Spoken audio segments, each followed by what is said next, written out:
Dear students, Mary's physics ക്ലാസ്സിലേക്ക് ഏവർക്കും സ്വാഗതം. 12ാം ക്ലാസ്സിലെ ഫിസിക്സിൻ്റെ ഒന്നാമത്തെ chapter electric charges and fields എന്നതാണ്. ഒരു പ്ലാസ്റ്റിക് സ്കെയില് ഡ്രൈ ഹെയറിൽ റബ്ബ് ചെയ്തതിന് ശേഷം ഒരു ചെറിയ പേപ്പർ പീസിൻ്റെ അടുത്തേക്ക് കൊണ്ടുവരികയാണെങ്കിൽ ആ പേപ്പർ പീസ് പ്ലാസ്റ്റിക് സ്കെയിലിലേക്ക് അട്രാക്റ്റഡ് ആകുന്നതായിട്ട് കാണാൻ സാധിക്കും. അതിൻ്റെ കാരണം പ്ലാസ്റ്റിക് സ്കെയിലിന് ചാർജ് കിട്ടിയത് കൊണ്ടാണ്. ഈ ചാർജ് റെസ്റ്റിലാണ്, അല്ലെങ്കിൽ അത് സ്റ്റാറ്റിക് ചാർജാണ്. സ്റ്റാറ്റിക് ചാർജസ് പ്രൊഡ്യൂസ് ചെയ്യുന്ന ഫീൽഡുകളെ കുറിച്ചും ഫോഴ്സുകളെ കുറിച്ചും പൊട്ടൻഷ്യലുകളെ കുറിച്ചുമുള്ള സ്റ്റഡിയാണ് electrostatics. So electrostatics deals with the study of the forces, fields and potentials arises due to charges at rest. Charges രണ്ട് തരത്തിലുണ്ട്, പോസിറ്റീവ് ചാർജും നെഗറ്റീവ് ചാർജും. പോസിറ്റീവ് ചാർജ് എന്നും നെഗറ്റീവ് ചാർജ് എന്നും ചാർജസിനെ രണ്ടായിട്ട് നെയിം ചെയ്തത് ബെഞ്ചമിൻ ഫ്രാങ്ക്ലിൻ എന്ന സയന്റിസ്റ്റാണ്. ഒരു ഗ്ലാസ് റോഡ് സിൽക്കുമായി റബ്ബ് ചെയ്താൽ ഗ്ലാസ് റോഡിന് പോസിറ്റീവ് ചാർജും സിൽക്കിന് നെഗറ്റീവ് ചാർജുമാണ് കിട്ടുന്നത്. ഒരു പ്ലാസ്റ്റിക് റോഡ് ഫെറുമായി റബ്ബ് ചെയ്താൽ പ്ലാസ്റ്റിക് റോഡിന് നെഗറ്റീവ് ചാർജും ഫെറിന് പോസിറ്റീവ് ചാർജുമാണ് ലഭിക്കുന്നത്. രണ്ട് സബ്സ്റ്റൻസസ് റബ്ബ് ചെയ്യുമ്പോൾ അവയ്ക്ക് പോസിറ്റീവ് ചാർജോ നെഗറ്റീവ് ചാർജോ ലഭിക്കുന്നതിന്റെ കാരണം ആ സബ്സ്റ്റൻസുകളിലെ ഇലക്ട്രോൺസ് ട്രാൻസ്ഫർ ചെയ്യപ്പെടുന്നത് കൊണ്ടാണ്.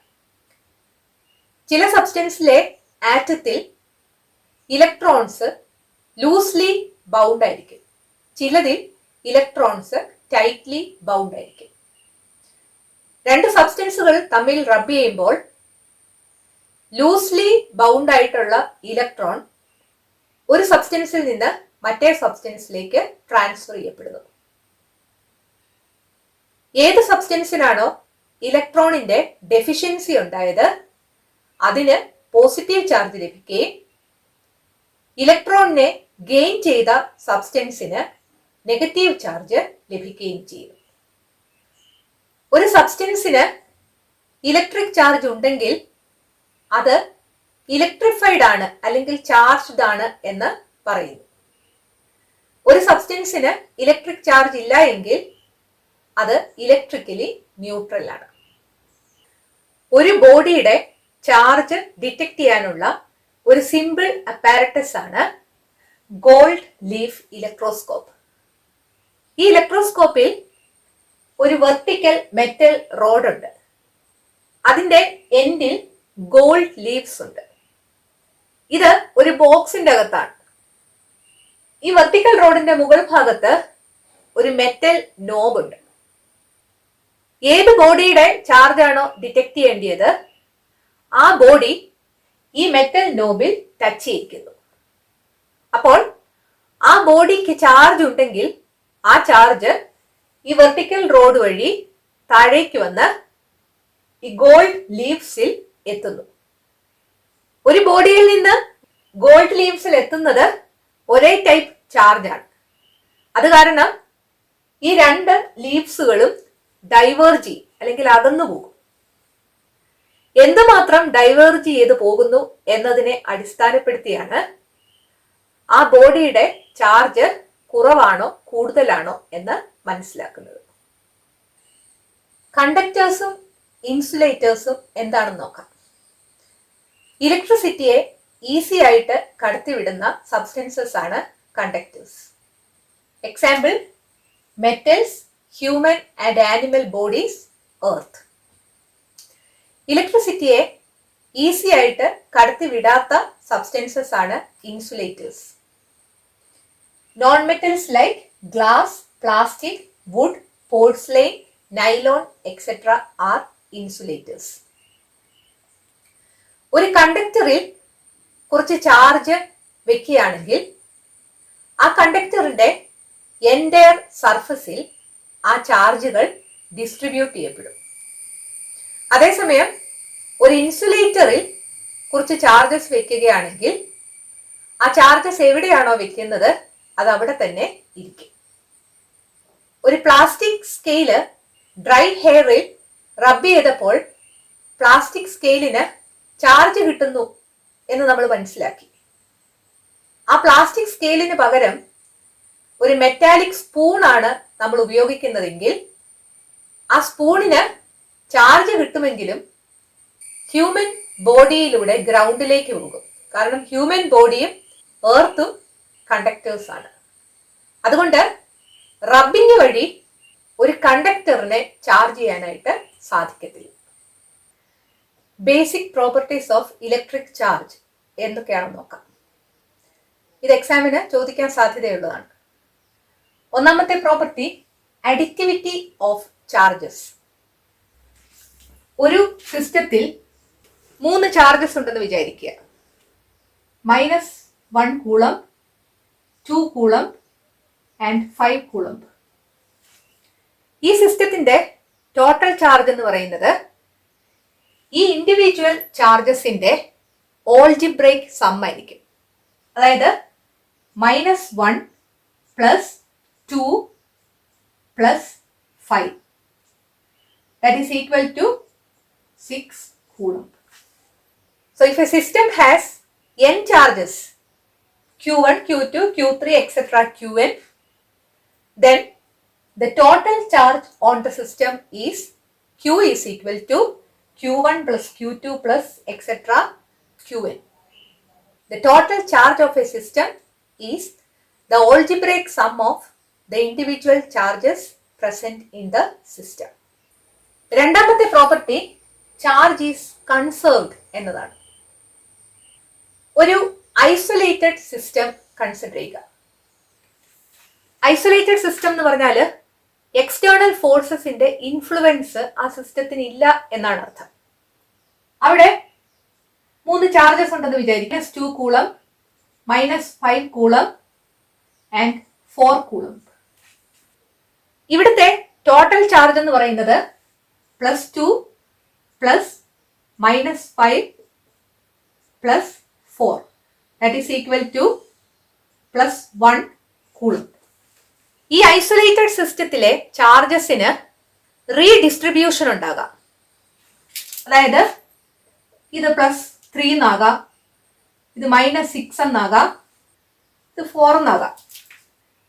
ഇത് കൂട്ടി നോക്കിയാലും +3 + -6 + 4 that is equal to 1 Coulomb ആയിരിക്കും കിട്ടുന്നത്. അതായത് ഒരു ഐസൊലേറ്റഡ് സിസ്റ്റത്തിന്റെ ടോട്ടൽ ചാർജ് എപ്പോഴും കോൺസ്റ്റന്റ് ആയിരിക്കും. അതാണ് രണ്ടാമത്തെ property. The total charge of an isolated system is always a constant. മൂന്നാമത്തെ പ്രോപ്പർട്ടി നോക്കാം. Quantisation of charge. ഒരു ബോഡിയുടെ ചാർജ് എന്ന് പറയുന്നത് ഒരു ബേസിക് യൂണിറ്റ് ഓഫ് ചാർജിന്റെ ഇന്റഗ്രൽ മൾട്ടിപ്പിൾ ആയിരിക്കും. ആ ബേസിക് യൂണിറ്റ് ഓഫ് ചാർജ് ഒരു ഇലക്ട്രോണിന്റെ ചാർജാണ്. ഒരു ബോഡിയുടെ ചാർജ് Q ആണെങ്കിൽ Q is equal to n into E ആയിരിക്കും. Where n is an integer, it can be positive or negative. And E is the charge of an electron. It is 1.6 into 10 raised to -19 coulomb. So ഒരു ബോഡിയുടെ charge 1E ആകാം, 2E ആകാം, 5E ആകാം, അല്ലെങ്കിൽ -3E ആകാം. പക്ഷെ അത് ഒരിക്കലും 1.5E എന്നോ അല്ലെങ്കിൽ 2.9E എന്നോ ആകത്തില്ല.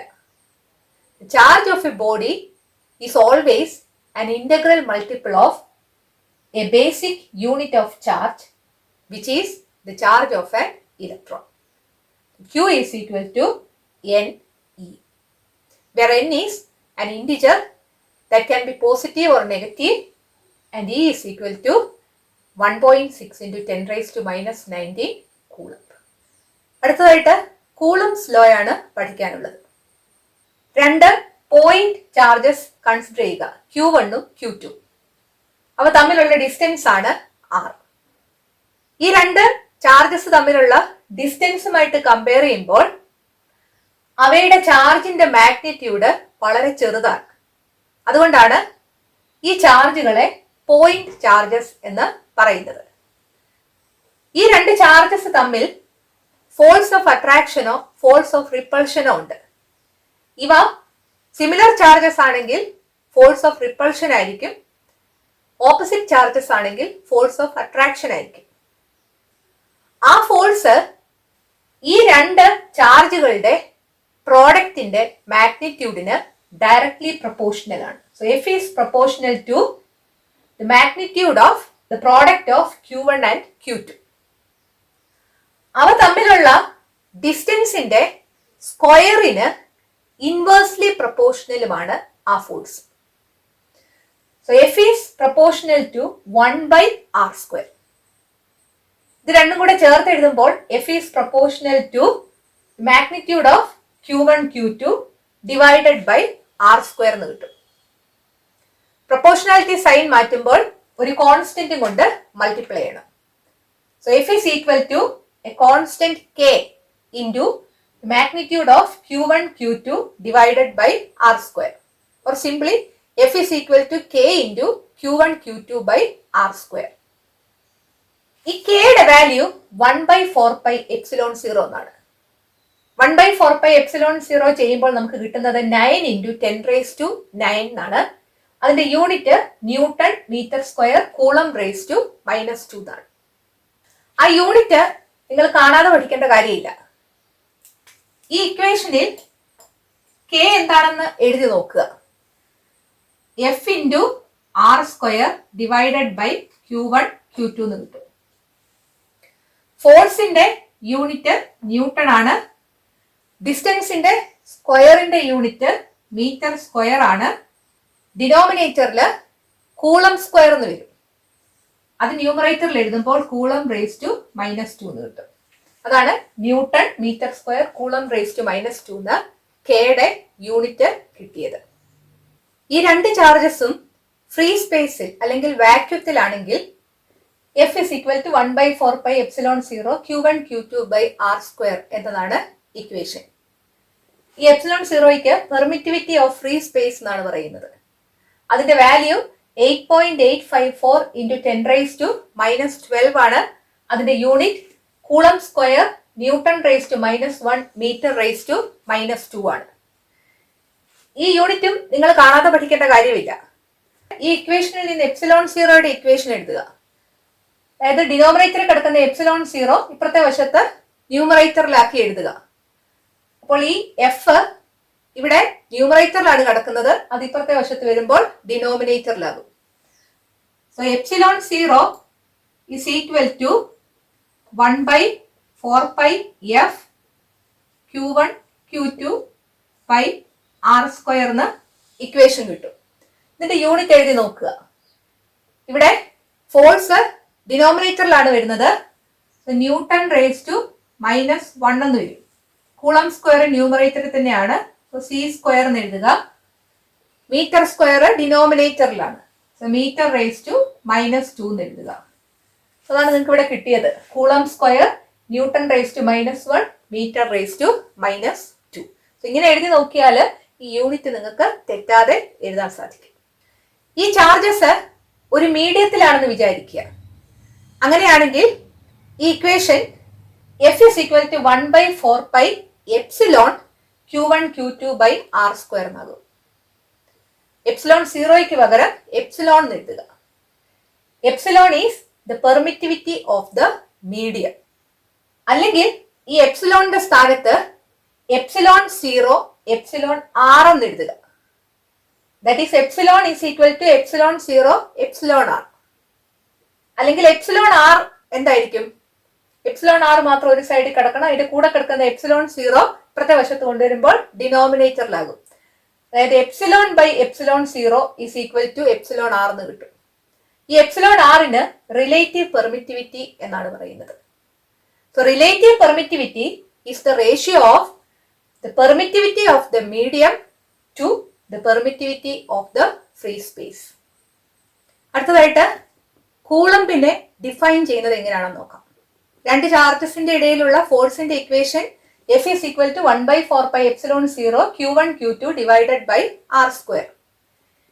Q1 ഉം Q2 ഉം 1 കൂളമ്പും R 1 മീറ്ററുമാണെന്ന് വിചാരിക്കുക. സോ ഈ പാർട്ട് 1 ആകും. Then F is equal to 1 by 4 pi epsilon 0 that is equal to 9 into 10 raised to 9 Newton. അതായത് ഒരു ചാർജ് അതേ മാഗ്നിറ്റ്യൂഡ് ഉള്ള മറ്റൊരു ചാർജിൽ നിന്ന് 1 മീറ്റർ ഡിസ്റ്റൻസിലാണെങ്കിൽ അവ തമ്മിലുള്ള force of repulsion 9 into 10 raised to 9 newton ആയാൽ ആ ചാർജ് 1 കൂളംബ് ആയിരിക്കും. So 1 coulomb is the charge that when placed at a distance of 1 meter from another charge of the same magnitude in vacuum experiences an electrical force of repulsion of magnitude 9 into 10 raised to 9 Newton. അടുത്തതായിട്ട് പഠിക്കാനുള്ളത് Coulomb's law in vector form. രണ്ട് charges ഇവിടെ കാണിച്ചിട്ടുണ്ട്, Q1 ഉം Q2. ആ ചാർജസിന്റെ position vectors ആണ് R1 ഉം R2. Common ഒറിജിനിൽ നിന്ന് Q1ലേക്ക് വരയ്ക്കുന്ന വെക്ടർ അതാണ് R1. കോമൺ ഒറിജിനിൽ നിന്ന് Q2ലേക്ക് വരയ്ക്കുന്ന വെക്ടർ ആണ് R2. ഇവർ തമ്മിലുള്ള ഡിഫറൻസ് നമ്മൾ മെഷർ ചെയ്യുന്നത് Q1ൽ നിന്ന് Q2ലേക്കാണെങ്കിൽ ആ ഡിഫറൻസ് വെക്ടർ R12 എന്നാണ് എഴുതുന്നത്.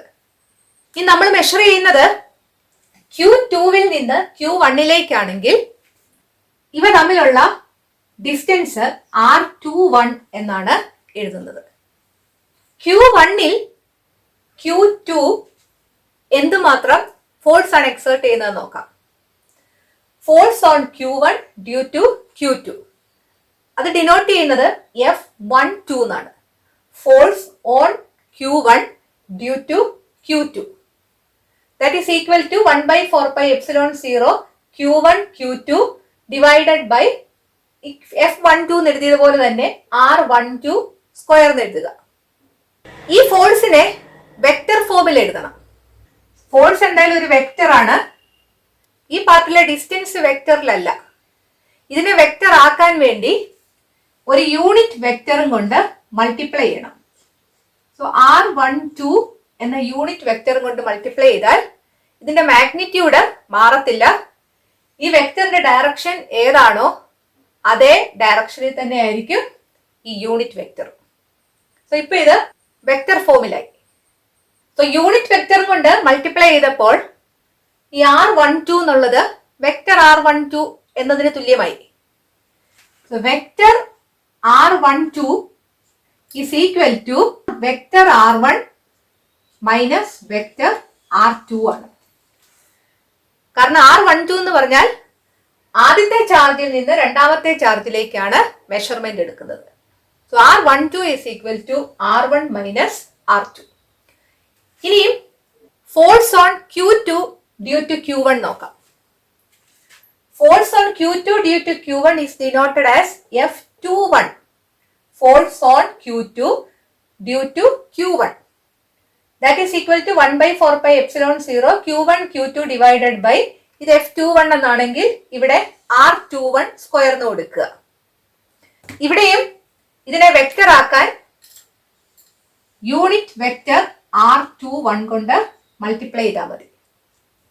So R21 vector is equal to vector R2 minus vector R1 that is equal to minus vector R12. ശരിയല്ലേ? R12 എന്ന് പറഞ്ഞാൽ R1 മൈനസ് R2 ആയിരുന്നു. R21 എന്ന് പറഞ്ഞാൽ R2 മൈനസ് R1 ആണ്. അതായത് R12ന്റെ നെഗറ്റീവ് ആണ് R21. So vector R12 is equal to minus vector R21 എന്നത് ഈ ഇക്വേഷനിൽ സബ്സ്റ്റിറ്റ്യൂട്ട് ചെയ്യുമ്പോൾ F12 is equal to minus F21 എന്ന് കിട്ടും. That is Coulomb's law agree with Newton's third law. Q1 എന്ന് പറയുന്ന ചാർജിൽ Q2 ചാർജ് എന്തുമാത്രം ഫോഴ്സ് ആണ് എക്സേർട്ട് ചെയ്യുന്നത് എന്നതാണ് നമ്മളിപ്പോൾ കണ്ടത്. അടുത്തത് പഠിക്കാനുള്ളത് ഫോഴ്സ് ബിറ്റ്വീൻ മൾട്ടിപ്പിൾ ചാർജസ് ആണ്. അതായത് Q1 എന്ന് പറയുന്ന ചാർജിന് ഒന്നിൽ കൂടുതൽ ചാർജസ് എക്സേർട്ട് ചെയ്യുന്ന ഫോഴ്സ് ഉണ്ടാവുകയാണ്.